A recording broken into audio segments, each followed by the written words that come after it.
exponer la palabra del Señor, así que vamos a orar, ¿ok? Señor, te damos las gracias por esta mañana, te damos las gracias por la bendición de tener la libertad de alabarte sin temor a ser perseguidos, Señor. Sabemos que muchos de nuestras hermanas en otros países, el tan solo pronunciar tu nombre les cuesta su vida físicamente, Señor. Así que tenemos la responsabilidad de no usar esa libertad como cualquier cosa, Señor, sino darte las gracias que podemos aún todavía alabarte sin temor a esas cosas, Señor. Así que muchas gracias por eso. Te damos las gracias por todas las mujeres que están aquí, Señor, por las que no pudieron venir. Te pedimos que las bendigas, que hables individualmente con ellas, Señor.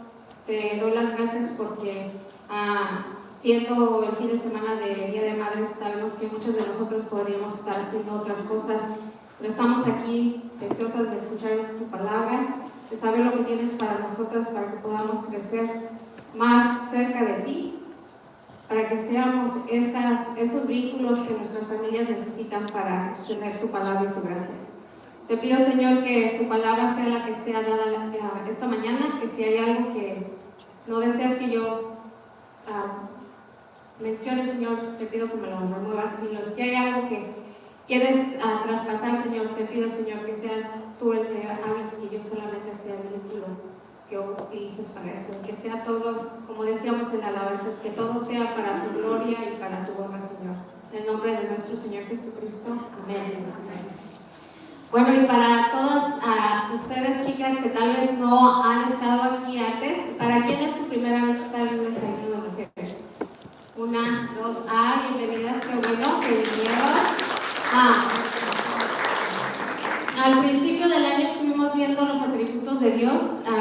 Ya hace 3 meses empezamos con el libro de Romanos. Les voy a recapitular un poquito para que se pongan al día, porque si no sabemos lo que pasó en el capítulo 1, capítulo 2, es difícil entrar en el capítulo 3 sin saber lo que pasó antes, ¿verdad? Entonces, para recapitular, Grace nos dio la introducción del primer capítulo. ¿Alguien recuerda quién lo dictó, quién lo escribió y quién fue la que lo entregó a la iglesia de los romanos? ¿Quién dice yo? ¿Sí se acuerdan? Porque Grace lo comentó.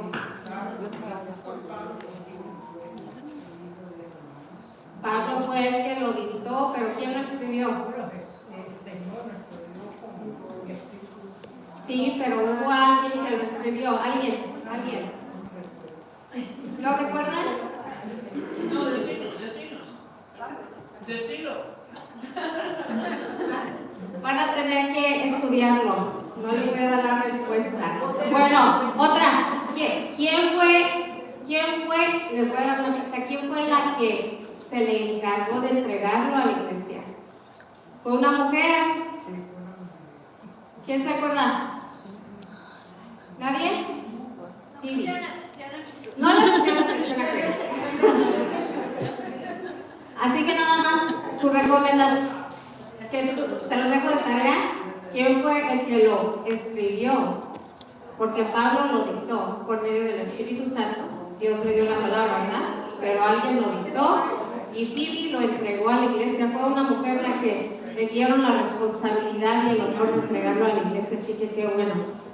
Bueno, en ese capítulo Pablo nos da varios puntos importantes. Uno, que la naturaleza declara la gloria de Dios y que nadie tiene excusa, que la humanidad ha decidido hacer lo que le parece bien aún a pesar de ser opuesto a lo que Dios instituyó, como en el área de la bahía. Desafortunadamente vivimos en un área donde todo lo opuesto a lo de Dios se ve bien, ¿verdad? Hasta lo aplauden. Otro punto es que el ser humano le encanta desviarse de lo que Dios ha creado por su naturaleza, pero el hombre hace lo opuesto, como la homosexualidad, el aborto, tener relaciones extramaritales. Pero también vio un punto muy importante, que a pesar de la desobediencia del ser humano, Dios siempre es fiel a sí mismo y tiene un plan de esperanza para aquel que lo reciba. Y este fue el versículo que más dio ella ese día, que todos tuvimos que haber puesto atención, por lo menos a este versículo. que dice en Romanos 1:16, a la verdad no me avergüenzo del Evangelio, pues es el poder de Dios para la salvación de todos los que creen, de los judíos primeramente, pero también a los gentiles. Esto fue una buena noticia después de todo lo terrible que escucharon los judíos y los gentiles en ese tiempo, pero también para nosotros. Esa es una buena noticia, ¿verdad? Y en el capítulo 2, Shani, ¿a dónde está Shani? Nuestra pequeña Shani, nos trajo el mensaje de cómo Dios no tiene favoritismos. Ni judío ni gentil sería recibido con mayor amor que el otro por ser circuncidado que el que no lo era. Mostró un video acerca del fariseo que clama a Dios mientras lo está mirando y que cree que es más válido que aquel que pide perdón a Dios, pues reconoce que es un pecador y no merece de la gracia de Dios. ¿Qué es lo que nos decía Shani, verdad? Dios no ve lo exterior, Él ve lo interior, que es el corazón. Creo que eso también es importante, es una buena lección para cada una de nosotros. A veces vemos las personas exteriormente y pensamos que están mal, sin saber que tal vez ellos están más cerca a los pies de Cristo, porque el Señor te fija en el corazón, no en lo exterior. Así que a veces pecamos al juzgar a las personas por cómo se ven exteriormente, sin saber que tal vez ellos tienen una palabra para nosotros de aliento. Este fue un buen mensaje, Shani. Si se lo perdieron, qué lástima, estuvo súper. Para mí en lo personal, me encanta ver cómo Dios utiliza a su pueblo para su gloria independientemente de la edad. Otra vez muy bien, Shani, por tu obediencia, que tan pequeñita ya está dispuesta a enseñarnos la palabra del Señor. Nunca es tan pequeña para enseñar y nunca eres tan grande tampoco. Bueno, en estos dos capítulos anteriores nos ayudan para ver lo que viene en este capítulo número 3, donde Pablo ahora sabe que los judíos van a reaccionar y a cuestionar a Pablo acerca de lo que acaba de decir, pero él se les adelanta. Pues Pablo solo les estaba advirtiendo que hay peligro en refugiarse en la ley y no por medio de la fe. Así que vamos a leer Romanos capítulo 3. Y vamos a empezar a ver los primeros dos versículos, perdón. Y dice, Romanos, ¿ya están todos en Romanos? ¿Quién dijo yo?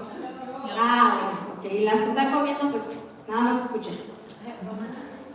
Romanos capítulo 3, versículo 1 y 2. Entonces, ¿qué se gana con ser judío? ¿O qué valor tiene la circuncisión?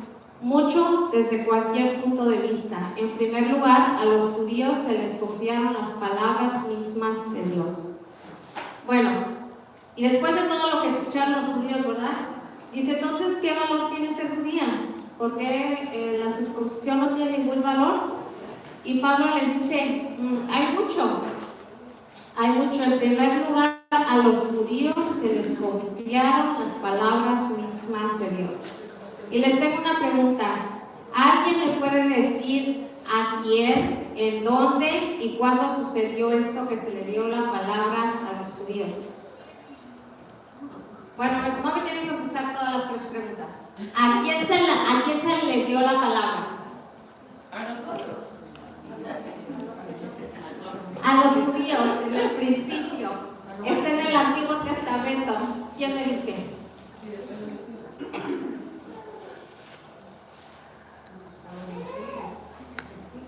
Como que no desayunaron bien. Más café para la otra. A ver, les voy a dar una pista. Después de que Dios sacó al pueblo de Israel, los llevó al desierto y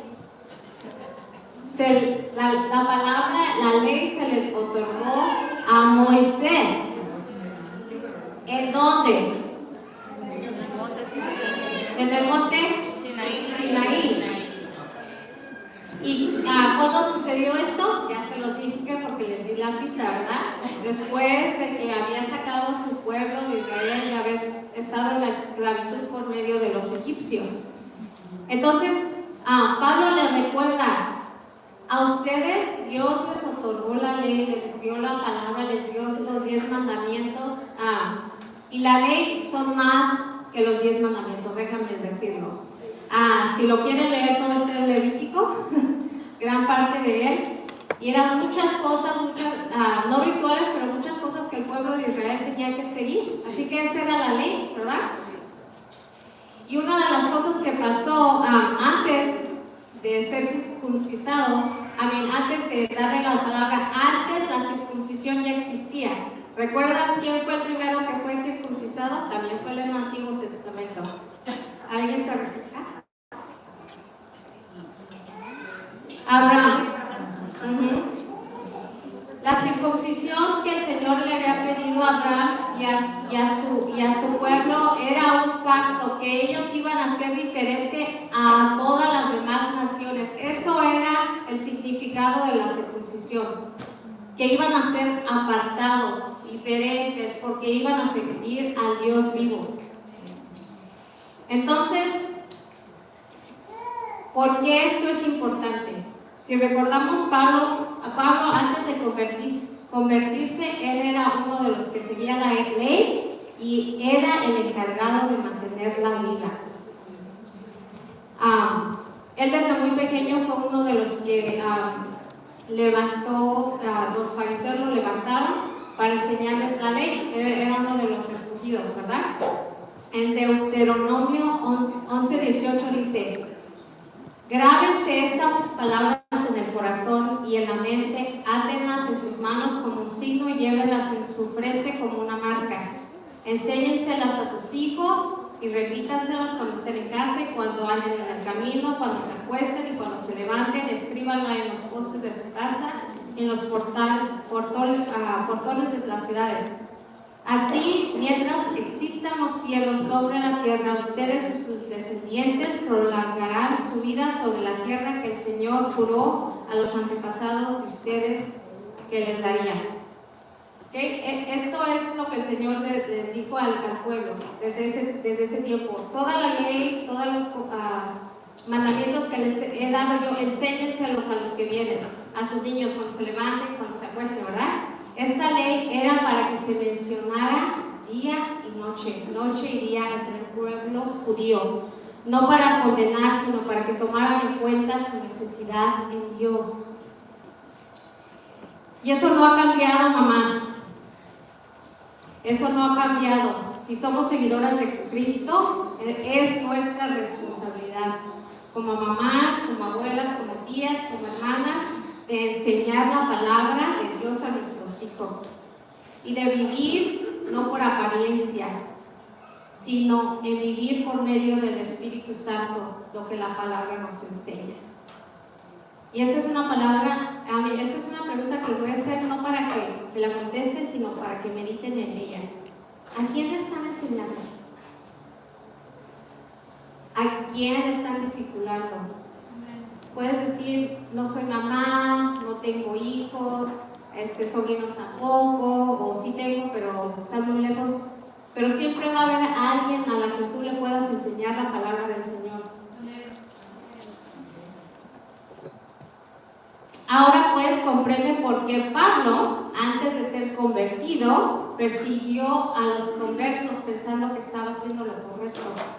La ley en sí vendría a armonizar con la fe, no a reemplazar el vivir por medio de la fe. La ley era para mostrarnos nuestra condición y la fe en Jesucristo era la que iba a venir a darnos vida por medio de Cristo. En los siguientes versículos se inclinan a ver la fidelidad de Dios, que es en el versículo 3 a 8. Dice: pero entonces, si a alguno les faltó la fe, ¿acaso su falta de fe anula la fidelidad de Dios? De ninguna manera. Dios es siempre veraz, aunque el hombre sea mentiroso. Así está escrito, por eso eres justo en tu sentencia y triunfarás cuando te juzguen. Pero si nuestra injusticia pone de relieve la injusticia de Dios, ¿qué diríamos? ¿Que Dios es injusto al descargar sobre todos su ira? Hablo en términos humanos, de ninguna manera. Si así fuera, ¿cómo podría Dios juzgar al mundo? Alguien podría objetar, si mi mentira destaca la verdad de Dios y así aumenta su gloria, ¿por qué todavía me juzga como pecador? ¿Por qué no decir, hagamos lo malo para que venga lo bueno? Así nos calumnian algunos asegurando que esto es lo que enseñamos, pero bien merecida se tiene la condenación. En estos versículos se cuestiona el qué pasa cuando algunos son infieles a Dios. Eso no hace que se anule, o quiere decir, eso no deja de, no quiere dejar sin efecto una norma o un pacto, la fidelidad de Dios. ¿Y qué dice? Que no, ¿verdad? No se anula la fidelidad de Dios porque el ser humano sea infiel a Dios. En 2 de Timoteo 2:13 dice, si somos infieles, Él siendo fiel, ya que Él sigue siendo fiel, ya que Él no puede negarse a sí mismo. Nuestra infidelidad no va a cambiar la fidelidad de Dios, porque Él es fiel y no va a ser opuesto a lo que su carácter ya es. Eso no quiere decir que sigamos pecando a propósito para que Dios reciba la gloria después. Es triste pensar que en desobediencia y egoísmo de querer hacer lo que queramos utilicemos su perdón y gracia como excusa. Hace unos años yo tenía un amigo que se llama Joel y siempre me decía, voy a vivir como quiera en mi juventud, de todos modos Dios me perdona y cuando esté listo para vivir bien lo haré. Qué confianza en sí mismo. ¿Quién le aseguraría que Dios le daría tanto tiempo? El pensar, ya tengo la salvación, voy a vivir como yo quiera vivir porque quiero vivir la vida loca, por así decirlo, como dijo Ricky Martin. Al cabo, el Señor me va a perdonar, es usar como excusa el perdón y la gracia de Dios. Es burlarse de la gracia y el perdón de Dios, si tenemos esa mentalidad. La realidad que Pablo les estaba dando a los judíos y la que nos enseña hoy en día es que Dios se mantiene fiel a pesar de nuestra infidelidad y que Él es justo en su veredicto en cómo lidia con cada persona, no nosotros. El Señor es el que juzga y el Señor es el que lidia y da basado en la relación que Él tiene con esa persona. ¿Y a qué conclusión nos lleva? Que es versículo del 9 al 18. No hay un solo justo. Y dice, ¿a qué conclusión llegamos? ¿Acaso los judíos somos mejores? De ninguna manera. Ya hemos mostrado que tanto los judíos como los gentiles estaban bajo el pecado. Así está escrito, no hay un solo justo, ni siquiera uno. No hay nadie que entienda, nadie que busque a Dios. Todos se han descarriado, aún se han corrompido, no hay nadie que haga lo bueno, no hay un solo. Su garganta es un sepulcro abierto, con su lengua profieren engaños, veneno de víboras hay en sus labios. Llena está su boca de maldiciones y de amargura, veloces son sus pies para ir a derramar sangre. Dejan ruina y miseria en sus caminos y no conocen la senda de la paz. No hay temor de Dios delante de sus ojos. Qué palabras tan fuertes tenía el apóstol Pablo, ¿verdad? Pero hay algo que creo que nos dejó bien claro. A los judíos, a los gentiles y a nosotros que también somos gentiles. Cuando él dice, ¿acaso los judíos somos mejores? Él era judío, él se estaba hablando a sí mismo cuando él estaba repitiendo estas palabras. Dice, que nos deja bien claro que no hay ninguno, ¿verdad? Pero por si no los perdimos, déjame aclarar lo que Pablo les explicó a los judíos. No hay ninguno que sea justo. Para que lo entendamos bien todas aquí, todas hemos pecado. Sí, hermanas, este cuarto está lleno de pecadoras.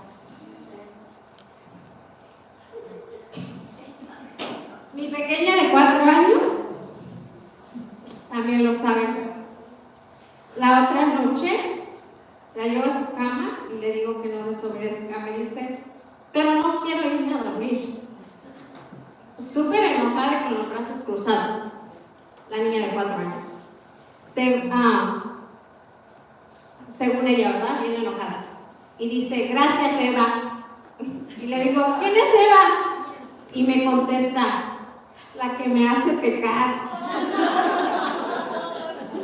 Me dio risa, igual que a ustedes, pero tiene razón.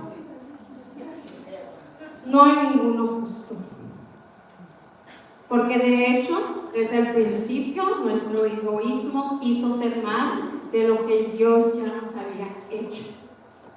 Esa es la razón de por qué no hay ningún justo, porque todas somos pecadoras, incluyendo una niña de 4 años. Y ella lo sabe a los 4 años. Sabe que hay algo dentro de ella que la hace hacer lo opuesto de lo que ella desearía hacer. Su naturaleza es pecar. Ella me dijo, pero no lo quiere hacer, súper enojada. Y dice, gracias Eva. Y no le estaba dando las gracias de, muchas gracias. Era de gracias porque tú eres la que me haces pecar. Es porque desde el principio ese pecado viene desde antes de que yo naciera, ¿verdad?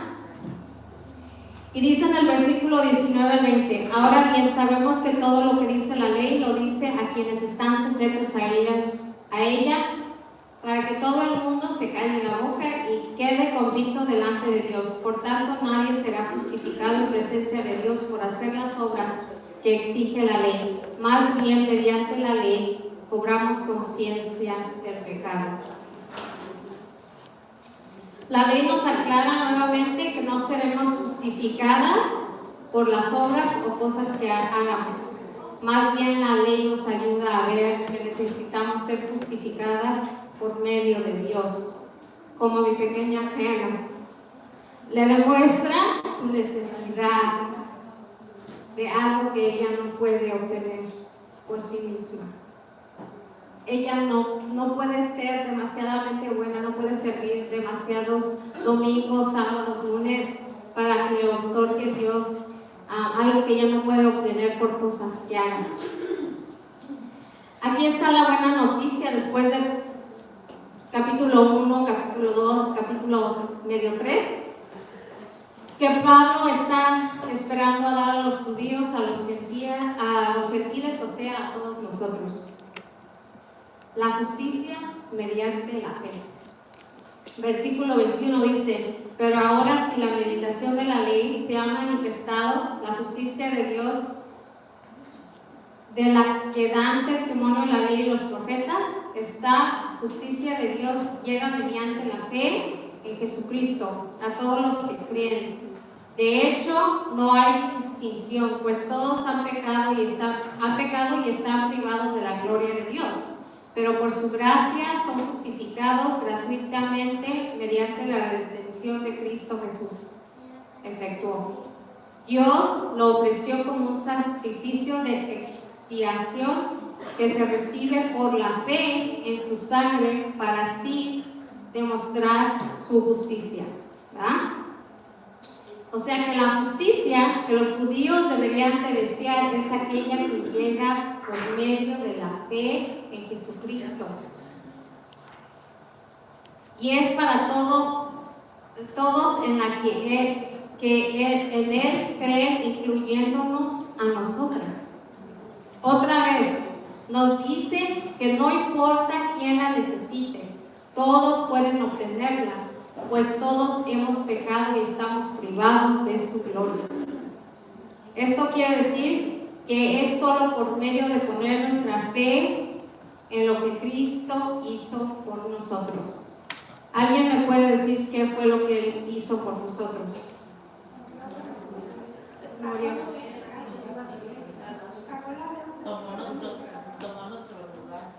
Tomó nuestro lugar, murió por nuestros pecados, nos redimió. Jesucristo se bajó de su trono, vino a ser un humano para vivir una vida perfecta que ninguna de nosotros podríamos hacer, cumpliendo también toda la ley, y después fue maltratado, fue golpeado y asesinado. Pero hay una cosa más, fue separado completamente de Dios, porque Dios no podía ver el pecado. Nosotros disfrutamos y gozamos de la bendición de Dios. Aún aquel que no conoce de Dios todavía está bajo la bendición de Dios, porque Él ve todo. Pero va a haber el momento que ya va a estar separado completamente. Jesucristo sabe lo que es eso. Cuando Él recibe todo el pecado de nosotros, Dios Padre se separa completamente, porque Dios no puede ver eso, ¿verdad? Entonces, si alguien sabe y conoce qué es estar completamente separado, sin una gota de la gloria de Dios, es Jesucristo. Es algo que nosotros no podríamos soportar. Y Él lo hizo por nosotros, pero no solamente hizo eso, venció la muerte y se resucitó a los 3 días, ¿verdad? Y que gracias a Dios por eso, que resucitó, que todo el poder y toda la gloria es de Jesucristo. Y es por medio de la fe en lo que Él hizo por nosotros que podemos ser justificados. Y hay un versículo que sigue, que dice: anteriormente en su paciencia Dios había pasado por alto los pecados, pero en el tiempo presente ha ofrecido a Jesucristo para manifestar su justicia. De este modo Dios es justo y a la vez el que justifica a los que tienen fe en Jesús. ¿Qué quiere decir esto? Que antes de la venida de Cristo, dice que Dios había pasado por alto pecados. En el Antiguo Testamento, el día de expiración, donde los pecados de todo el pueblo eran eliminados de culpa por medio de un sacrificio de un cordero, donde se utilizaba su sangre para echarla a la arca. Y esto está en Levíticos 16, 1 al 34. No es que el Señor los excusaba, tenía que haber todavía un ritual donde se degollaba un cordero sin defecto, y se tenía que poner esta sangre, y esta era la forma en la que se perdonaban los pecados del pueblo en ese tiempo, pero era de todo el pueblo, ¿verdad? Ahora estamos hablando individualmente. Esto fue lo que Jesucristo hizo por cada uno de unas personas, cada uno de nosotros. Por eso dice que anteriormente en su paciencia Dios había pasado por alto los pecados, pero ahora ya no, porque Jesús está a la mano. Jesús puede ser tu Salvador si tú así lo decides. No te va a forzar, pero ahora ya no tienes excusa. Ahora el Señor ya no va a pasar por alto tus pecados, por así decirlo, para aquellos que no lo quieran recibir todavía. Y termina diciéndole esto, y a nosotras también. El versículo 27 dice: ¿dónde pues está la jactancia? Queda excluida. ¿Por cuál principio? ¿Por el de la observancia de la ley? No, sino por el de la fe, porque sostenemos que todos somos justificados por la fe y no por las obras que la ley exige. ¿Es acaso Dios solo Dios de los judíos? No, lo es también de los gentiles. Sí, también es Dios de los gentiles, pues no hay más que un solo Dios. Él justificará por la ley a los que están circuncidados y mediante esa fe a los que no lo están. Quiere decir que anulamos la ley con la fe de ninguna manera, más bien confirmamos la ley. Dios, hay solo uno, que justifica no las obras, sino mediante la fe que ponemos en Jesucristo. Y no solo esto, sino que toda la creación es parte de ello. Dios es Dios de los circuncidados y de los no circuncidados. No tienen o no tenían que convertirse a judíos para ser conversos. Los gentiles no tenían que convertirse al judaísmo para después convertirse al ser cristianos. Era lo que estaba aclarando Pablo en ese tiempo. Y para nosotros, ¿qué significa eso, verdad? Porque ninguna de nosotros estamos circuncidadas aquí, no somos hombres. pero que cada una de nosotros somos diferentes. Dios nos creó diferentes. No la forma en la que yo alabo a Dios, ustedes lo tienen que alabar. O lo que sí es que todos tenemos que seguir en obediencia y por medio de la fe en Jesucristo estamos justificadas, ¿verdad? Lo que él estaba diciendo es, si eres judío y estás circuncisado, o eres gentil y no lo estás, no tienes que circuncisarte. La forma en la que vamos a glorificar y alabar al Señor tal vez va a ser diferente por la forma en la que nos vemos, pero al final del día, el Dios de los circuncisados y el de no circuncisados es el mismo, porque tenemos que poner nuestra fe en Jesucristo y no en la ley.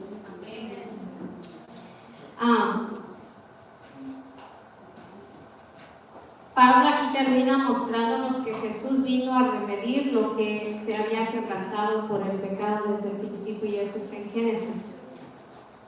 En Isaías 49, 5 al 6 dice, ahora dice el Señor, que desde el seno materno me formó para que fuera yo su siervo, para hacer que Jacob se vuelva a él, que Israel se reúna a su alrededor, porque a los ojos del Señor soy digno de honra y mi Dios ha sido mi fortaleza.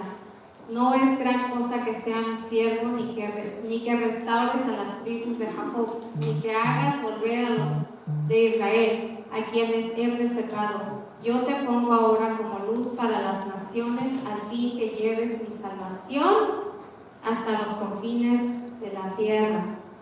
Y en Romanos 1:17 dice, de hecho, en el Evangelio se revela la justicia que proviene de Dios, la cual es por la fe del principio al fin, tal como está escrito, el justo vivirá por fe.